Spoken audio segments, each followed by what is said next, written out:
जैसा कि आप लोग देख रहे हैं 2-3 दिन से एक वीडियो वायरल हो रहा है जिसमें सिख कम्युनिटी कह रही है कि हमारी 2 बच्चियां दनमीत और मनमीत मिसिंग हैं। जिसमें मनमीत को तो ये वो बोल रहे हैं कि उन्होंने मनमीत को रिकवर कर लिया है और दनमीत जो है दनमीत स्टिल मिसिंग है। अभी भी दनमीत को हमें दिया जाए। और उनकी जो स्टेटमेंट हुई है वो गन पॉइंट पे हुई है, बल्कि ऐसा कुछ भी नहीं है। दनमीत मैं हूँ, मेरा मसला आज का नहीं है। मैं 2012 में कन्वर्टेड हुई हूँ। 2014 में मेरे निकाह हुए हैं मेरे बैचमेट मुजफ्फर के साथ, जो मेरी और उसकी रजामंदी से हुए हैं। उसके बाद 6 जून 2021 में अपने घर से निकली। मैंने अपने घर में कॉल भी किया कि मैं अपनी मर्जी से निकली हूँ, मुझे ढूंढना नहीं।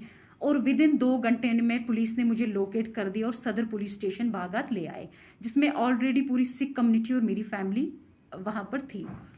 उसके बाद एसएचओ ने मेरा स्टेटमेंट लिया, जो मेरा स्टेटमेंट सिर्फ ऑरल ले रहा था। मैंने उसको ये बोला, आप मेरा स्टेटमेंट रिटन कीजिए, आप जो मैं बोल रही हूँ आप रिटन कीजिए। मैं उनको ये बता रही थी 2012 में मैं कन्वर्टेड हुई हूँ, 2014 में मेरे निकाह हुए हैं, मेरे डॉक्यूमेंट्स हाई कोर्ट के हैं, आप एक बार डॉक्यूमेंट्स चेक कीजिए मेरे।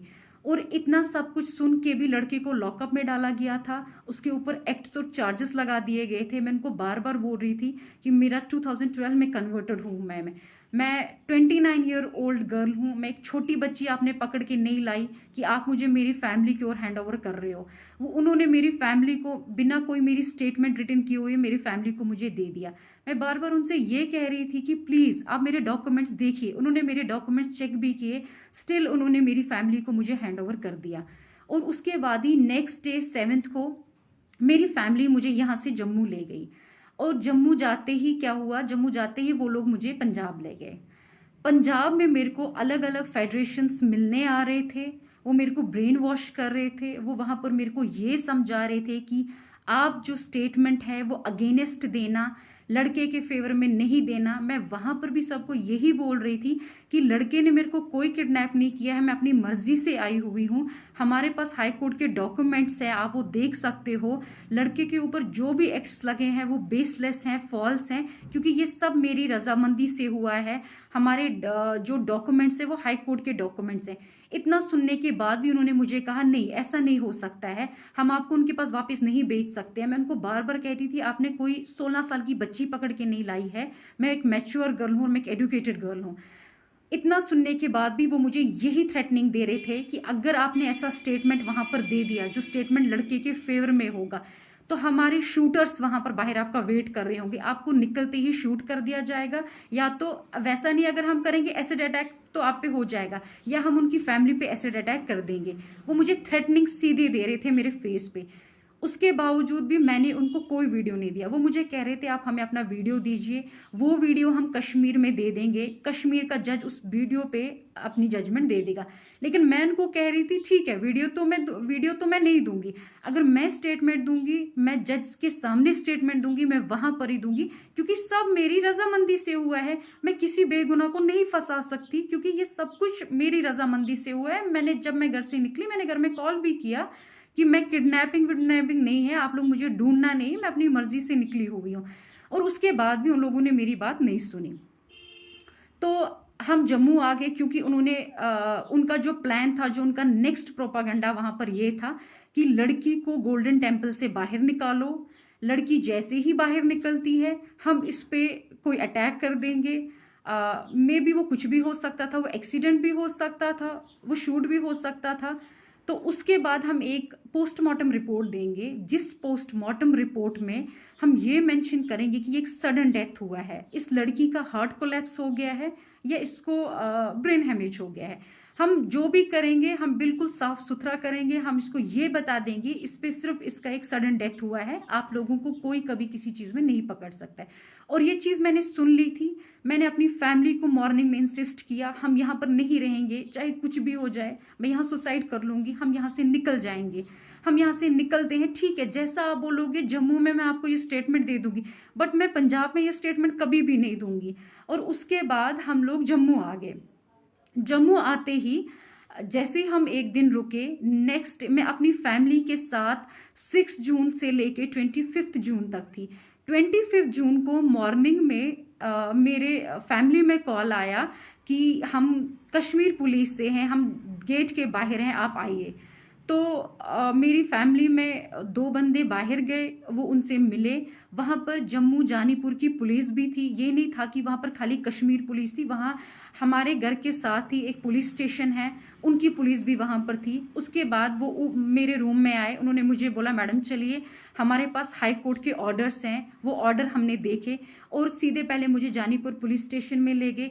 जानीपुर पुलिस स्टेशन के बाद उन्होंने मुझे जानीपुर SHO ने मुझे हैंड ओवर किया कश्मीर पुलिस के हवाले। और उन्होंने को बोला, जब सब उन्होंने हाई कोर्ट के ऑर्डर्स देखे, हाई कोर्ट के डायरेक्शंस देखे, तो उन्होंने बोला आप लड़की ले जा सकते हैं। और उसके बाद ही हम आगे हम यहाँ पर पहुंचे, मुझे वुमेन्स पुलिस स्टेशन में रखा गया। वहाँ पर मेरे को ना कोई मिलने आया, ना मैं किसी से मिलना ही चाहती थी।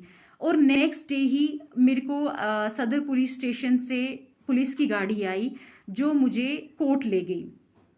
और आप सब एजुकेटेड हैं, मैं खुद भी एजुकेटेड हूं, आपको पता है कोर्ट में कोई किसी को गन पॉइंट पे कभी उसकी स्टेटमेंट नहीं ले सकता। अगर ऐसी चीजें होने लगी फिर कोर्ट पे भी तो कभी हम यकीन नहीं कर सकते हैं ना, क्योंकि ये सब तो आपको पता ही है, कोर्ट पे कोई किसी को गन पॉइंट पे नहीं रख सकता है। और मेरे को जैसे जम्मू में लाया गया, मैं तो किसी से भी नहीं मिली, मेरे को तो वुमेन्स पुलिस स्टेशन में रखा गया। उसके बाद ही सुबह स्क्वाड आई, किसी को नहीं पता था कि मेरी हेयरिंग है, क्योंकि मेरी हेयरिंग ऑलरेडी 3 बार डिले हो गई थी, क्योंकि तीनों बार 6 से लेके 25 तक हम आउट ऑफ स्टेशन थे, हम जम्मू, हम पंजाब में थे। मेरी जो हेयरिंग है वो मिस होती गई। हाई कोर्ट के डायरेक्शन से मुझे यहाँ पर बुलाया गया, मुझे कोर्ट तक पहुंचाया गया।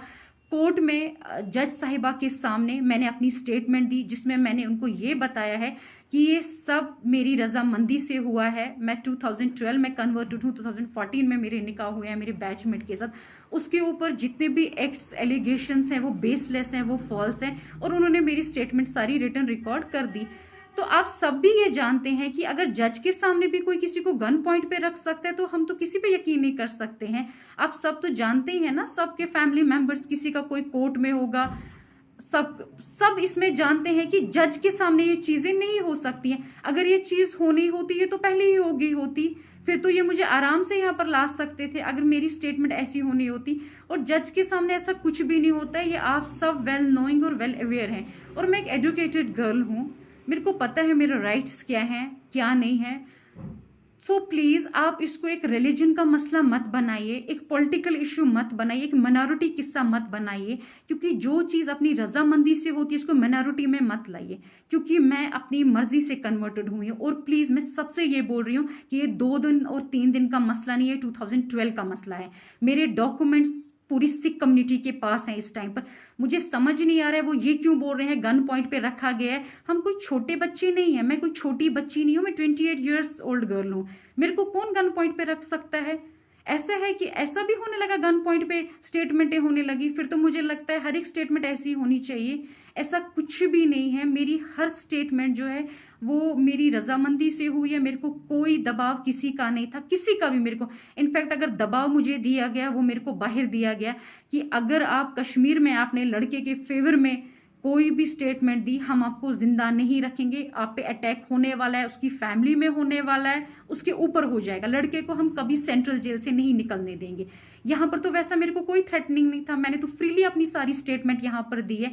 और प्लीज मैं आप सबसे ये बात बोलती हूँ, इसको प्लीज रिलीजन को बीच में मत लाइए, माइनॉरिटी को कम से कम बीच में मत लाइए, क्योंकि ये माइनॉरिटी का किस्सा नहीं। आप लोग प्रोपेगेंडा बना रहे हो, माइनॉरिटी में ऐसा हो रहा है वैसा हो रहा है, ऐसा कुछ भी नहीं है। मेरे को अपने राइट्स पता है, मेरे राइट्स क्या है। सो प्लीज आप ये चीजें मत इसमें कीजिए, माइनॉरिटी को बीच में मत कम से कम लाइए कि माइनॉरिटी को देके हमारी बच्चियों के साथ ऐसा हो रहा है वैसा हो रहा है। क्योंकि बच्चियां बच्ची नहीं है, जो बच्ची 28 ईयर्स ओल्ड गर्ल है उसको तो सुप्रीम कोर्ट के ऑर्डर्स है, वो अपने राइट्स खुद चुन सकती है। Right to religion, right to marriage, ये तो आप सब नोएंगे इस बारे में।